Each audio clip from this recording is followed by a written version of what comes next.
Hello students, welcome to S K classes. S K classes के YouTube channel पर आप सभी का स्वागत है। तो लीजिए स्टूडेंट्स, फाइनली मैं आपके सामने क्लास 10th का जो संस्कृत का एग्ज़ाम होने वाला है उसके सारे इंपॉर्टेंट क्वेश्चन लेकर आ चुका हूं। तो देखते हैं कौन कौन से क्वेश्चन 14 तारीख के एग्ज़ाम में आपके सामने देखने को मिलेंगे। तो आपके सामने ये है प्रश्न बैंक क्लास 10th का, ठीक है। आपको मैं पूरे क्वेश्चन बताऊंगा और उसी में से 75 नंबर के पूरे क्वेश्चन आपको देखने को मिलेंगे। तो बिना कोई टाइम वेस्ट करते हुए चलते हैं क्वेश्चंस की ओर। ये है सबसे पहले आपके सामने यहाँ पर ब्लूप्रिंट है। ब्लूप्रिंट देख लीजिए आप। ये यहाँ से शब्द रूपाणी अव्यय में से 6 नंबर के एक नंबर के क्वेश्चन आएंगे। धातु रूपाणी उपसर्ग में से 6 नंबर के एक नंबर के क्वेश्चन आएंगे। संध्या समासा में से 6 नंबर के क्वेश्चन आएंगे।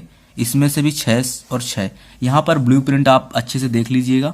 कहाँ से 2 नंबर के क्वेश्चन पूछे जाएंगे, कहाँ से 3 नंबर के क्वेश्चन पूछे जाएंगे और कहाँ से 4 नंबर के क्वेश्चन पूछे जाएंगे।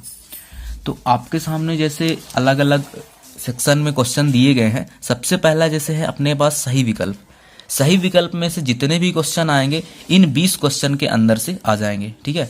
और इनमें से भी मैं आपको टिक लगाऊंगा, सही विकल्प में से तो नहीं। बाकी जो अगले क्वेश्चन है आपके सामने उनमें से मैं जैसे आपके सामने जो इम्पोर्टेंट क्वेश्चन है ये जैसे वाक्यांश वाले, उनमें मैं टिक लगवाऊंगा। तो वो आप बहुत ध्यान से देखिएगा, क्योंकि इनमें से तो आप सब पढ़ लीजिएगा, क्योंकि सही विकल्प में क्या ही है, एक एक शब्द में उत्तर लिखना है, तो इसको तो याद हो ही जाएगा। और संस्कृत के पेपर में स्टूडेंट्स मैं आपके सामने गारंटी लेकर बोल रहा हूं कि जो मैं क्वेश्चन बता रहा हूं उसी में से पूरे 75 नंबर के क्वेश्चन आएंगे। तो इस वीडियो को अच्छे से ध्यान से देखिएगा, पूरा वीडियो एंड तक वॉच करिएगा, ठीक है।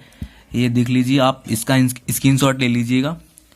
पहला है सही विकल्प, इसमें है 1 2 3 4 5 6 7 8 9 10 11 12 और यहाँ पे है 13 14 15 16 17 18 19 20 और ये हैं उसके आंसर।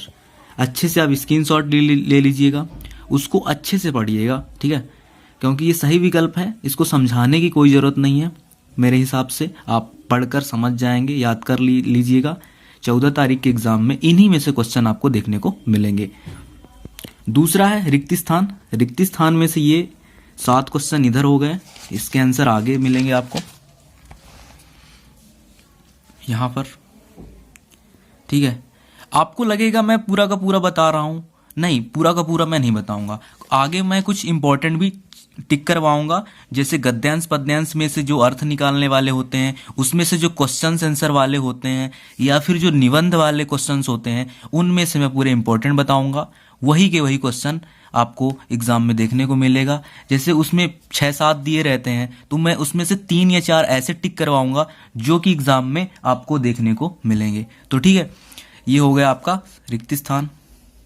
तीसरा क्वेश्चन है आपके सामने शब्द रूपाणी उपसर्ग पदस युग मिलेत। मतलब इसमें सही जोड़ी टाइप से है क्वेश्चन, सही जोड़ी मिलाना है।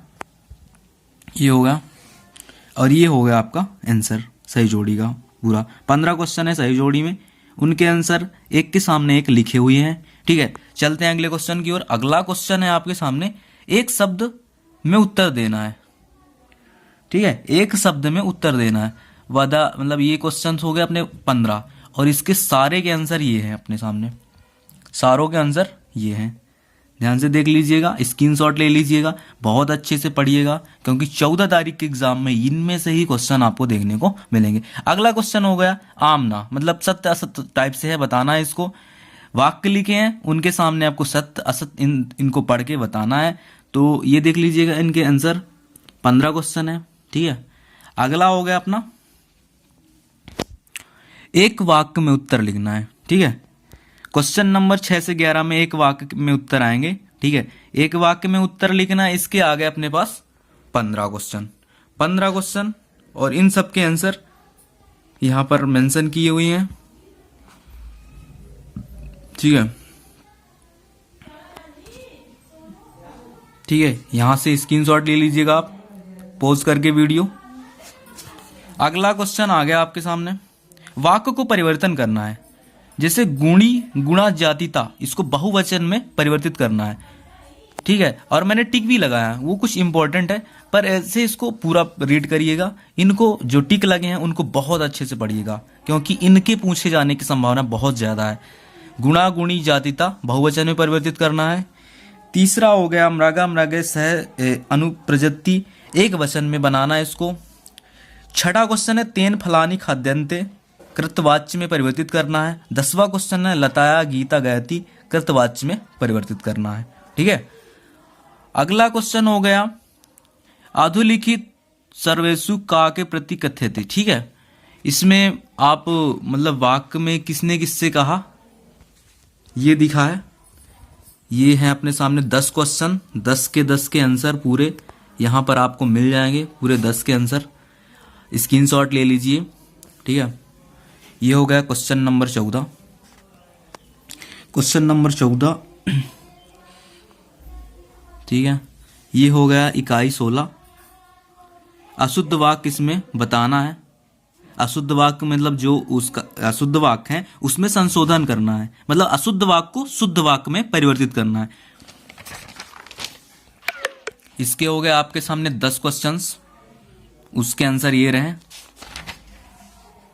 ठीक है, ये पहला आंसर, और ये हो गए 2 से लेकर 10 तक के आंसर।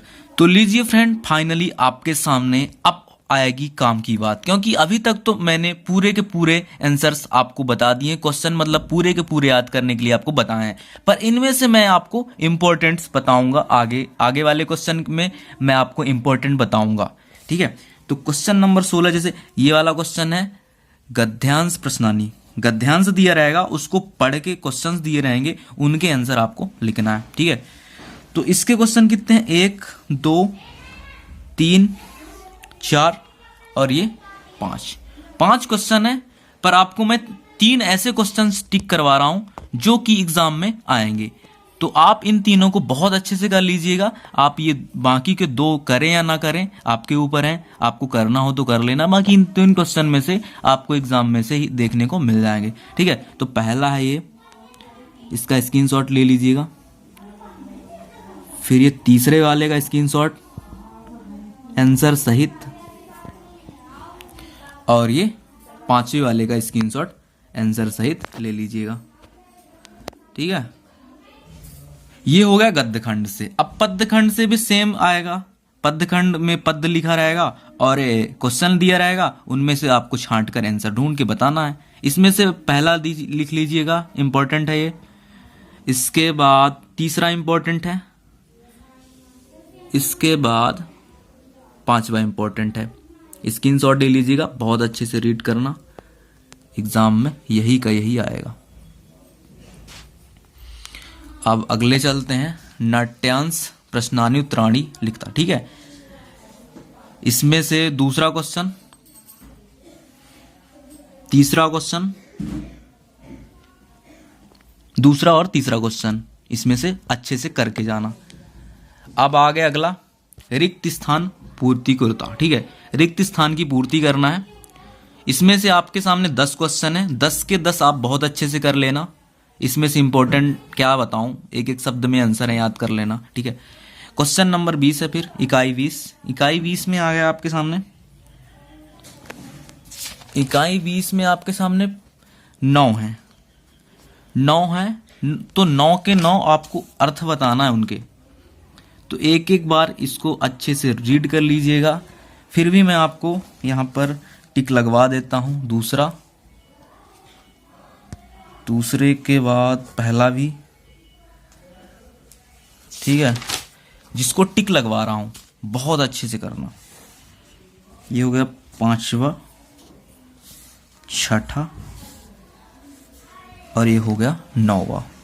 इनको बहुत अच्छे से कर लेना, बाकी तो एक एक बार सबको पढ़ लेना। पढ़ने से पूरा अर्थ आपको समझ में आ ही जाएगा, तो थोड़ा बहुत तो लिख के आ ही जाओगे।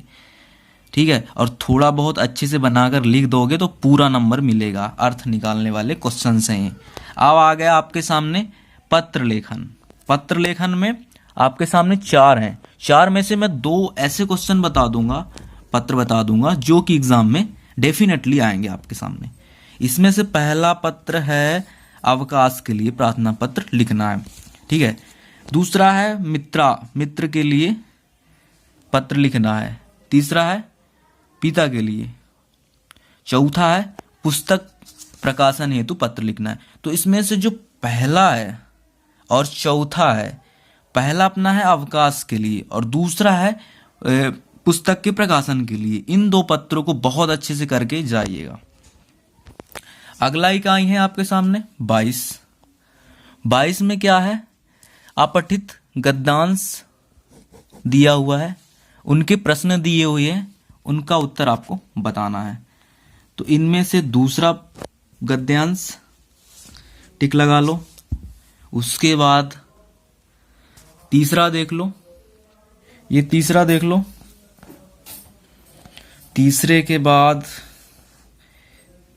ये इंपॉर्टेंट नहीं है, इसमें से तीसरा और दूसरा दो इंपॉर्टेंट है, स्क्रीनशॉट ले लो। ये हो गया, ये उसके आंसर हो गए दूसरे के, और ये हो गया तीसरा विथ आंसर। अब आपके सामने लास्ट बचता है निबंध लेखन। निबंध लेखन में मैं आपको 3 टिक करवाऊंगा, 3 निबंध, उसको आप अच्छे से करके जाना, वही की वही एग्जाम में आपको डेफिनेटली देखने को मिलेगा। पहला है निबंध आपके सामने, संस्कृत भाषा है महत्तम।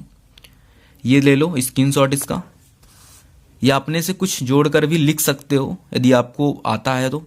दूसरा है अस्माक देशा, इसको आप अच्छे से करके जाना। और तीसरा है पर्यावरण पर निबंध लिखना है। इन 3 निबंध को बहुत अच्छे से करके जाना, ठीक है। एक बार फिर से यदि कुछ छूट गया हो, देखिए इन 4 पन्नों में से आपके 75 में से 75 आने वाले हैं। इन 4 में से आपके 75 में से 75 नंबर आने वाले हैं। तो आप इस 4 पेज को जरूर पढ़ के चले जाइएगा। इस वीडियो से आपके सिर्फ 75 में से 75 नंबर आ जाएंगे। तो आप अच्छे से करिएगा। तो ऑल द बेस्ट दोस्तों, मिलते हैं वीडियो के अगले पार्ट में, मतलब अगले वीडियो में। Thank you.